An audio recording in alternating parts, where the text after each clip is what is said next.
one actually got out. It was a Jake. Jake got out. Escaped butt naked. He's running like hell trying to make it to the Catholic Church.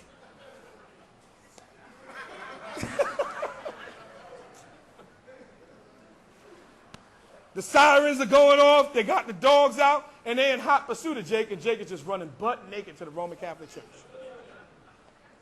So now the priest realized what's going on because he's getting close. There's all this confusion going on. So they come into the church. They get the head priest, which is Father Shenanigans, and they say, somebody's coming up. So when they look, they can actually see Jake running butt naked, trying to make it to the church.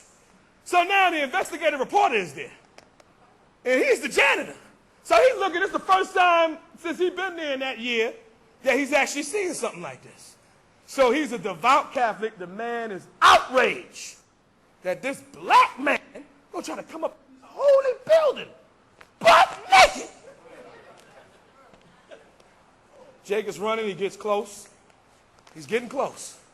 Jake's seeing it, the priest is just standing there. They all calm.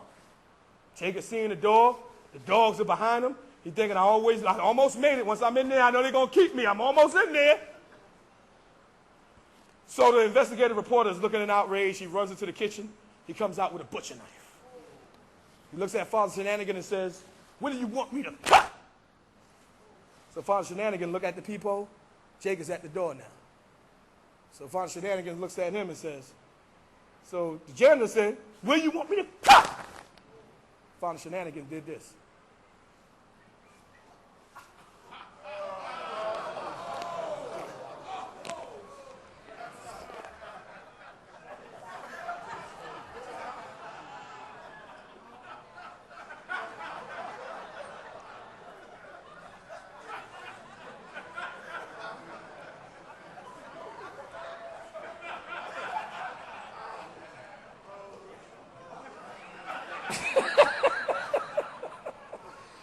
A lot of people are going to have to get the tape for that one. Now, here's why I did that. Let me tell you why I did that. That's not a true story now. It's a parable. You got people that actually make their living off of being a priest and telling jokes. His name is Joel Osteen. Some corny, crappy jokes. So I said, you know what? I need to tell one joke to give Joel Osteen and see if he tell that one on TV. Let's go to the book of Isaiah. Let's go to the book of Isaiah, chapter 42.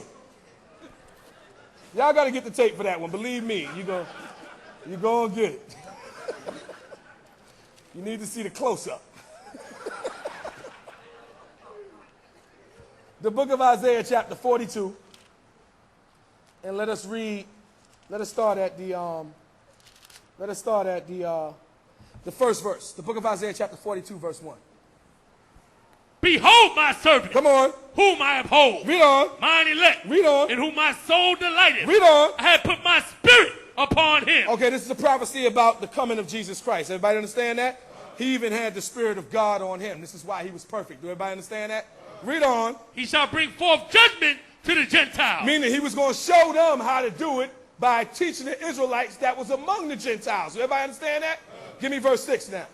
Verse 6. Come on. I, the Lord, have called thee in righteousness. Read on. And will hold thine hand. And will do what? Hold thine hand. Read on. And will keep thee. And will do what? And will keep thee. Read on. And give thee for a covenant of the people. Read on. For a light of the Gentiles. Again, a light of the Gentiles means what? That when they see you, they're supposed to see an Israelite that's shining, that's shedding light on, again, how it's done. Are the Gentiles going to see you? Of course they are. Because the people that you're going to teach, the people that you're going to speak to, they're among the Gentiles. So of course the Gentiles going to hear what you have to say about being righteous. And of course the Gentiles going to see what you have to say about being righteous, being a demonstration yourself.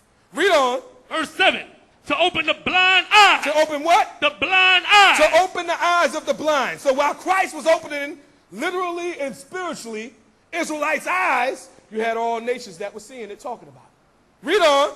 To bring out the prisoners from the prison. To bring out the prisoners from the prison, the people that was taken captive by the will of Satan, Christ freed them. Read on. And them that sit in darkness. And them that do what? Sit in darkness. Read on. Out of the prison house. Okay, now, this is Jesus Christ's job, and Jesus Christ's job became our job. So our job is to do what? Open the eyes of the blind, to free the prisoners, and also to get those that sit in darkness and bring them out of that darkness. Everybody understand that? So being an Israelite means what? That you are the example. If you are the example, how can you be doing what you're teaching people not to do when you're supposed to be the example? Read on. Verse 8. I am the Lord. Read it one more time. I am the Lord. Come on. That is my name. Read on. And my glory. And my what? My glory. Read on. Will I not give to another. And my glory will I not give to another. Read on. Neither my praise to graven images. The Lord glory is his name. And he's not giving his name to another people. Israel, by nature, have kept God's name and have carried God's name.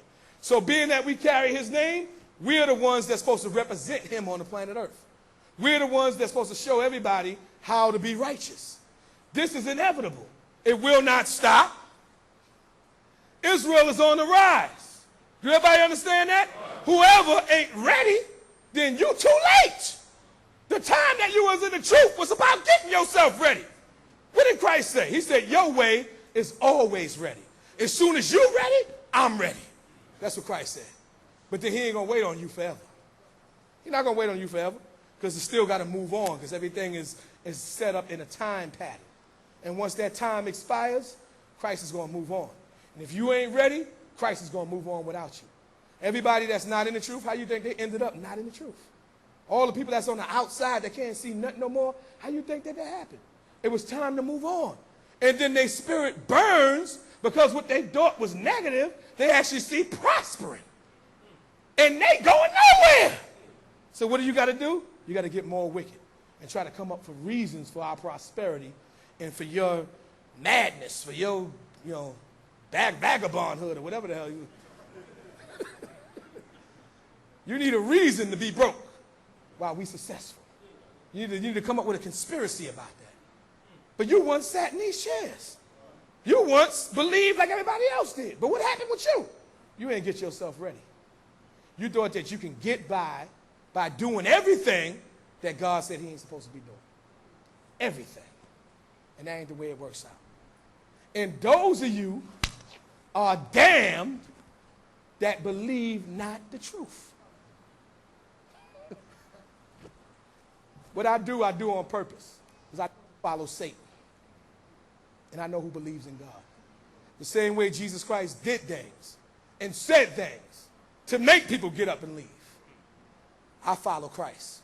The same spirit that's on him is on me. Because he gave me that spirit.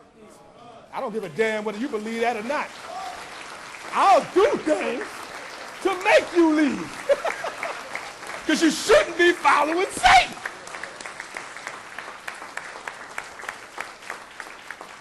No need to sit up here and hide. I see brothers like this. Oh, snap. If you leave, brother. That's why I started off this class with what? That they all might be damned that believe not the truth.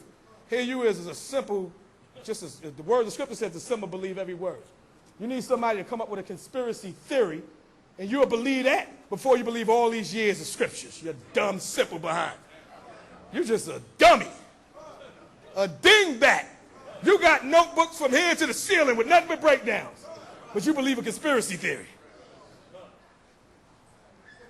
Now, let's go from there, and let's go to, a few people in this room know what I'm talking about. Let's go to the book of Isaiah chapter 60.